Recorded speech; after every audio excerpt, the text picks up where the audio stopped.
So, hey, Lesego, how's it? How? So we have, do you want to sit on that one? I think Brad will take that one, Tabiso. Hey, how's it? Yeah, just take those two. Brad, you want to take that one? Brad, where are you going to sit? So there, that's fine, great. Cool, so Brad's going to run the session for us. So we have introduced two of the panel members so far.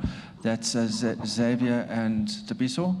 If I can just introduce our host is Brad, who is a passionate property practitioner with nearly 20 years experience in the property industry. He strives to serve his clients with honesty and excellence. Welcome, Brad. And then we have Christo Welbach. Christo has been involved and served in various roles in the real estate profession since 2003. He believes in continued education to stay on top of the game. And then Lesego, a real estate investor and property practitioner who believes in personal development and making an impact. So welcome all.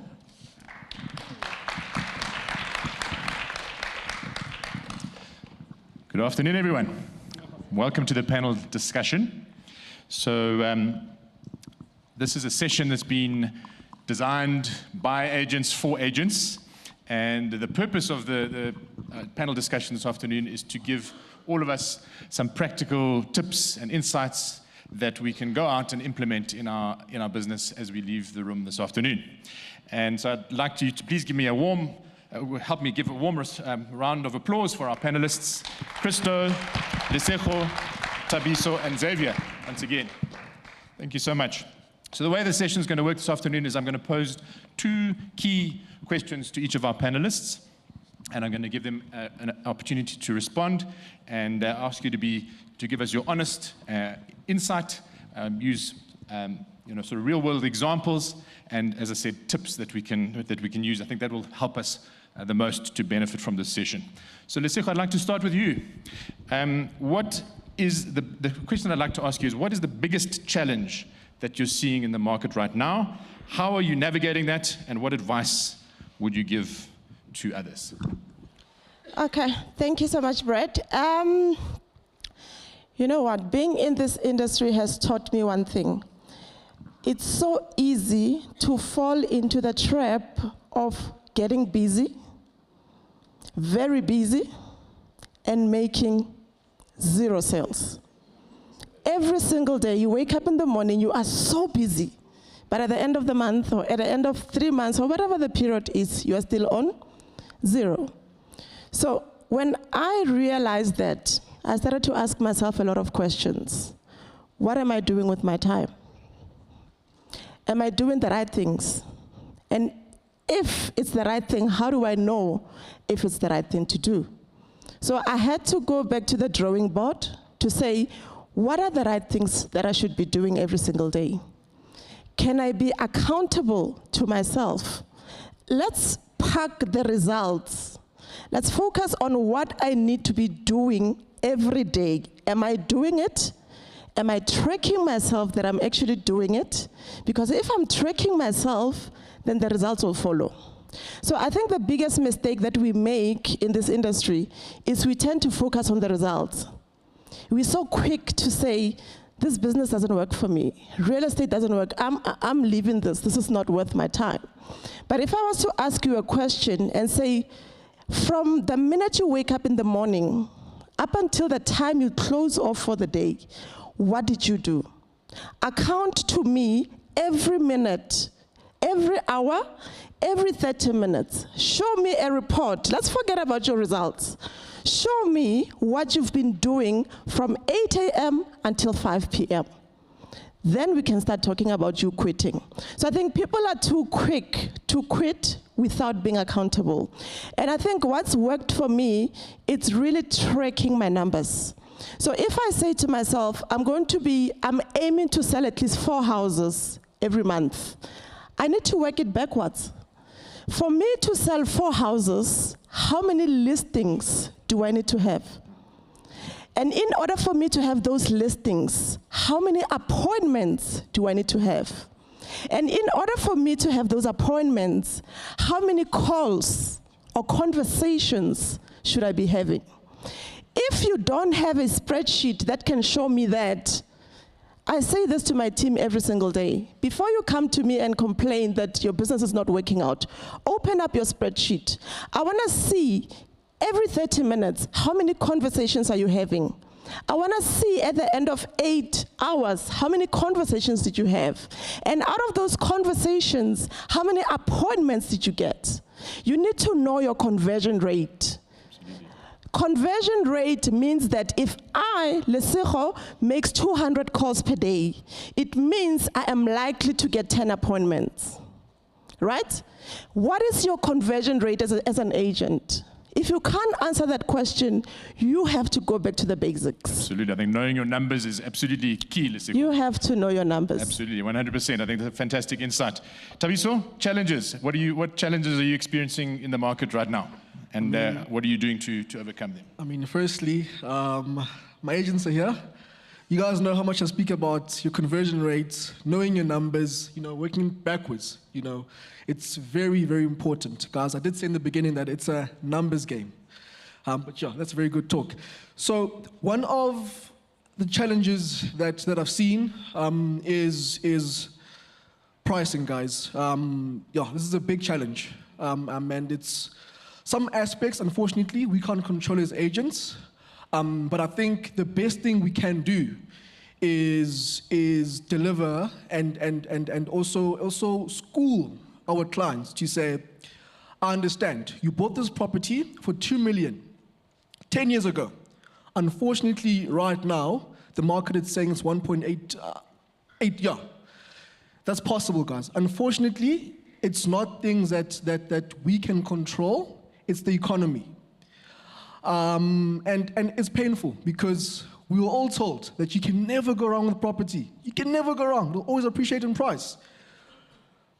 But unfortunately, not all properties will definitely go up in price. So it's very, very important to school our sellers to say, Mr. and Mrs. Seller, I understand. But unfortunately, this is the case. I want to do the best for you, but we have to honestly reconsider the price. I understand we all want mandates, but please don't be the agent that just says yes to the sellers just because you want the listing. It messes up everything for everybody else, the market as a whole, unfortunately. So be honest with your sellers and list properties at the right price, because after all, you want to sell that property. Quality. The aim is to sell each and every single listing that you have. So I'm encouraging you.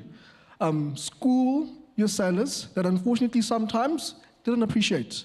I'm very, very sorry. You can either choose to stay on the market or hold or sell right now. Yes, there's a couple of areas in Gauteng that are doing well.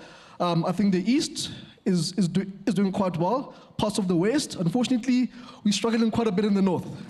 People have bought properties above market value 10 years ago, and unfortunately, right now, you're making a loss. So I'm encouraging you. Know your market, school your sellers, let's list at the right price. Thank you. 100%. I'm often saying to sellers that if you've owned your home for less than 10 years, as you said, there's a good chance that you're going to be selling it for less than what you paid for it. And that's just the reality of our market in Gauteng, unfortunately. Christo, challenges. What challenges are you experiencing and how are you navigating those? Thanks, Brett. I think there's quite a few challenges in different areas. And I'm going to speak more from a different agent's point of view as to my own challenges at the moment. And I think what's very important, as our market fluctuates quite a bit at the moment in different areas. I mean, there's challenges with too high price properties in certain areas. There are challenges with too many new agents in the market. I've actually noticed I do the Moord in Pretoria, and there's quite a few new agencies and agents popping up. There's challenges of areas that's got poor quality agents that you've got to compete with. And then one of the big challenges at the moment is our buyers and sellers are very confused about the political and financial situation in South Africa. Trump bringing in, higher export tariffs and stuff. The interest rates, we don't know if they're going up or down, what's happening. And first of all, it puts buyers in a situation where when the rates come down, they think their property is worth more because buyers are more likely to get a loan or more affordable. And then the buyers on the other side when they see the higher prices, even with low interest rates, they also kick into it or against it. So there's a lot of challenges out there. What intends to happen is that we battle to get good quality properties, and we start jumping at any opportunity.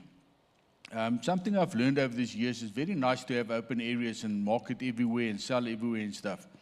The problem, however, is, as she said earlier, we then eventually end up spending time on a lot of things that's not generating. If you've got to drive half an hour to a listing, you've wasted time. It's not your area. You're not a specialist in that area. So don't fall into the trap of starting to want to sell all over the area. Identify a suburb, 2 suburbs as close by where you live. It's even better. Where it's easy to get to, you can get quickly, and you know your stock over there, and you're a specialist in that field. And concentrate on that. Do not get into the trap of trying to list everything, because you can't. You're just going to waste your own time, your own petrol money, your advertising costs, and all that kind of stuff. 100%. Krista, thank you very much. Xavier? Yep, you're on there. I Any like the chat? sequence. How initially on the panel we started off and saying this is what you need to do to get the listings. Then it is where are we going to get our listings? What are we going to price our listings? Well, I agree with all of them, so I'll just leave it at that. So let me point out something that was mentioned before. Is a USP. In other words, what makes you stand out now that once you've done the calling, you've checked out the property, you've priced the property, and now what do? How do you get, what is it about? It's quick to say, like in my case, I can quickly tell you, average shoot is 15 million, 44% of my properties sell within 90 days. If that is you, talk to me. If it's a 2 million, I can't help you. If it's whatever, you know your market, you know your pricing, that's what you need to, and go down, go niche. So if you can do that, your listing is coming your way, or you're referring to someone else. So from that point of view, I think if you're clear on that, and then it comes back to something I said earlier regarding the video, you try to convey that information and that message to say, hey, listen, are you looking for this? It's me. Is this what you're looking for?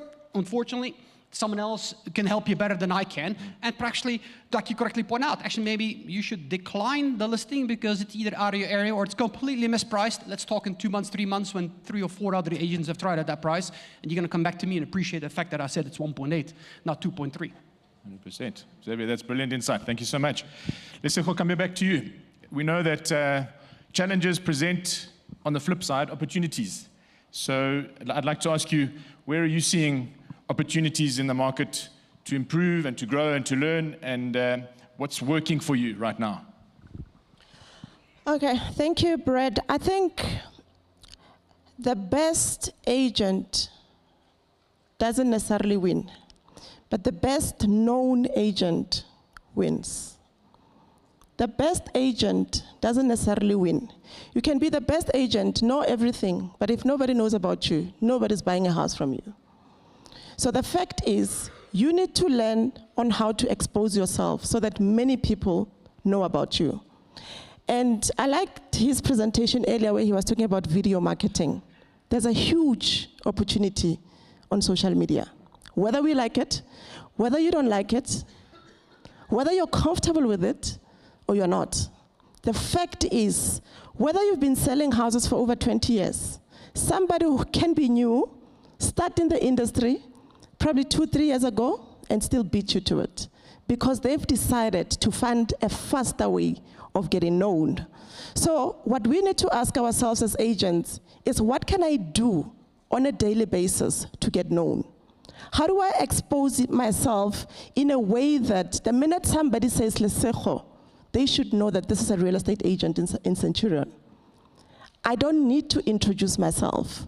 Now, my main thing that I want everybody to leave with today is, what can you do on a daily basis, not once in a while, every day, on your tracker? What can you do to get known? Because not the best agents are going to win, but the best known agents are going to win. Thank you. That's awesome, Lesego. Thabiso, what's working for you in the current market? What sort of marketing strategies are you employing? Where are you seeing those opportunities? So I just want to paint a picture. So when I was furiously trading as an agent, I think 2 years ago, one thing that I understood was that my lead generation was totally dependent on me. And that means that if I'm in a meeting, if I'm driving to an appointment, I'm taking clients through a property, my lead generation has stopped. And unfortunately, as a business, I can't afford for that to happen. Leads are very, very important to a business. So the minute we launched Tapco Properties, I called a couple of guys, a couple of people that I knew could build systems. And what I wanted to solve there is, how do we automate your lead generation? How can I automate my lead generation so that when I'm sitting here, if I'm driving to an appointment, if I'm taking clients to the property, it's continuously sending messages, reaching out to my clients. My name is Tabiso, Tapco Properties. I see you got a property in X. Can I help you? And I think that is the way to go for agents. I think each and every single agent should have a CRM system of some sort. You have to keep a database of your clients. You have to know who are your clients. You have to reach out to your clients consistently. Email campaigns, very, very important. The idea is to always stay top of mind. Literally, sending a message to your client that you spoke to, I don't know, years ago, but just saying, happy birthday. That means something to them, Ideas to stay top of mind. So I'm saying, implementing strategies to one, maximize your lead generation, automate your lead generation, bulk messaging. It works, I can promise you. So look into working with the CRM company or getting one of your own, whereas you got a database of your clients. You can continuously reach out to them. I think that's the best way to go at the moment, yeah. Absolutely. CRM, I think, is absolutely vital. We certainly implement it in our business, and it really helps to just keep in contact with your clients and build those relationships. Krista, what marketing strategies or what strategies are giving you results? Have you tried anything different that's producing new results for you? I'm actually looking into changing some stuff at the moment. AI. I know everybody's on the AI wagon, and a lot of agents are scared that AI is going to take our jobs. Not going to happen. Spend the time or the money, or both, to investigate AI a bit. AI is a wonderful tool. I listed property a while back, and on our portal or our back end, we got AI that can assist with writing the advertisement. And I did it, and I sent it to the customer, and they phoned me back and says, this house now sounds so nice, we don't want to sell anymore. So that happens, but AI is a very good thing to understand these days. We are scared of it. We think it's very difficult. Have a chat to your kid if it's still in school. They're going to tell you a bit about AI. Speak to the professionals. AI could be a very good tool to, I won't say automate your business, but to assist your business. If you can automate your business completely, that means AI has reached a stage where we become obsolete. But if you use AI as an assistant, as something to help, there's a big field out there. There's so much that you can use. Somebody phoned me the other day and asked me to look into a system that they are busy marketing. And it's basically a system that's connected to a phone number. And when a customer phones, instead of getting a WhatsApp message or a message saying, it's after hours, I'll get back to you later, the system will actually ask the customer, which property are you phoning about?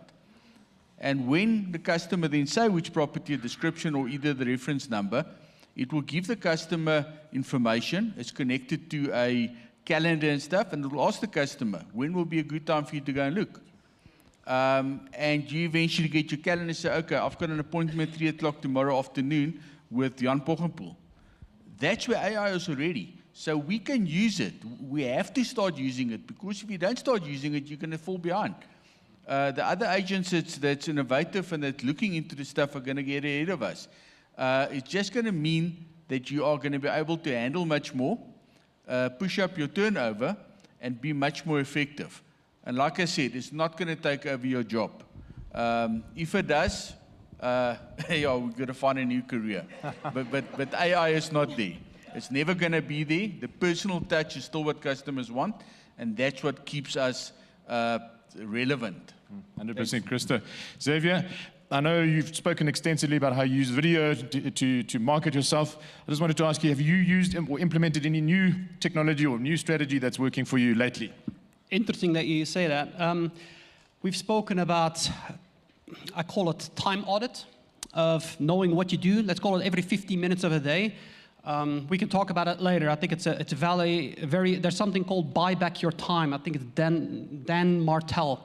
It's a genius book and talks about time audits and actually see every 15 minutes for 2 weeks long and see what you do. And then what you do on top of that, and this is the big one, is color code.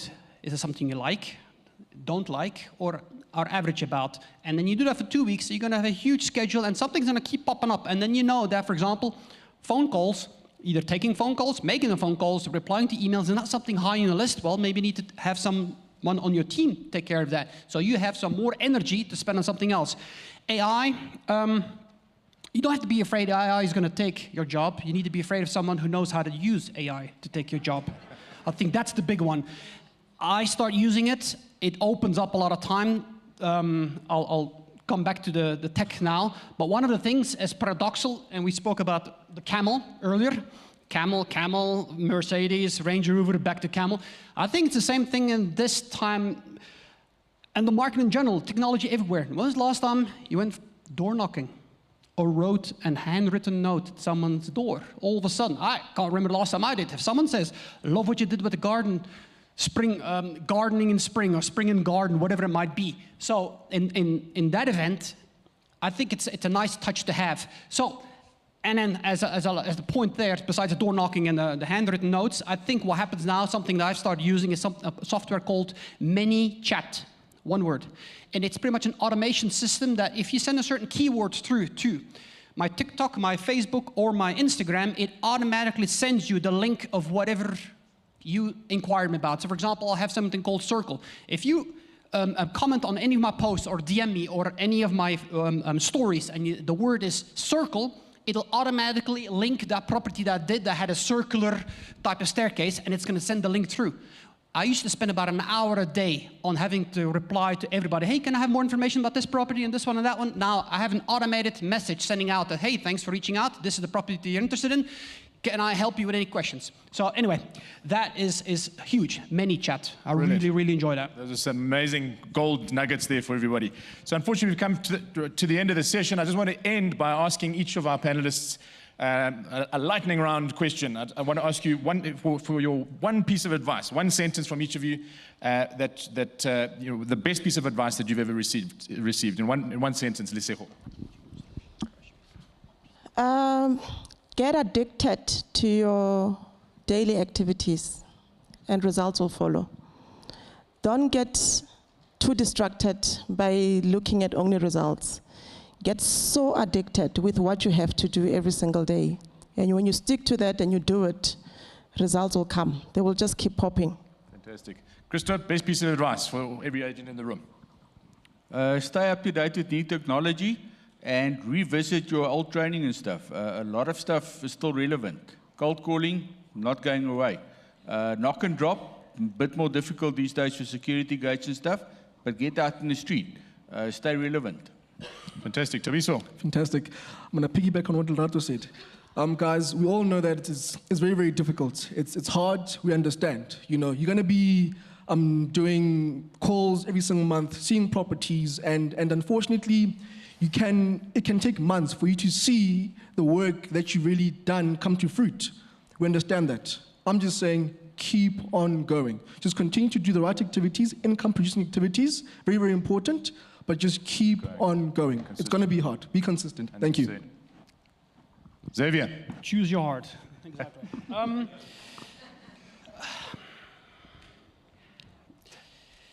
I think as an agent, there's a lot of new flashy technologies, tools, new things to give it a shot. And hey, I've tried flyers, it doesn't work. I've bought 10,000 of them, did a thing, and it's not working for me. I just did a drop. Well, maybe you need to spread them out over time. So there's one of the things that I tell agents is you need to focus. In other words, I briefly mentioned time audits. I think it's very important every 6 months, set a reminder. I'm huge on the reminders on everything. It keeps my brain not having to think of everything else. I just have a reminder pop up every 6 months, just like I need to clean the gutter or whatever it is. I have a reminder pop up and it's out of my mind. Same thing, every 6 months you do a time audit for a week, once you've done the initial one, and then you realize things. I used to be on the board of a few companies and I really got excited about it and this is my input, and then I started to lose interest, and that green became a yellow, became a red, and I realized to say, guys, as much as I love the company, I've got shares in the company, it's perhaps time for me to take a step back because I'm not enthusiastic about it. Not only am I opening up an hour or whatever it was for the board meeting, now I actually have an hour and a half, 2 hours of free, fresh energy that I can spend on something else. Meeting on my accountant is not high on my list because afterwards I need to do lots of phone calls. I have any accountants, any positive energy coming from that afterwards. So time, like I said, audit your time and realize where are you wasting time, or actually I'm doing things that actually I have a VA or a PA that can help me out with instead of me, and then I can do some more FaceTime, I can have coffees, I can do whatever it is. Fantastic. Folks, thank you so much. That's the end of this session. I just wanted to thank our panelists, Lesego, Christo, Tabiso, Xavier. Thank you so much to the audience for leaning into this session, and let's enjoy the rest of the afternoon. Thank you so much.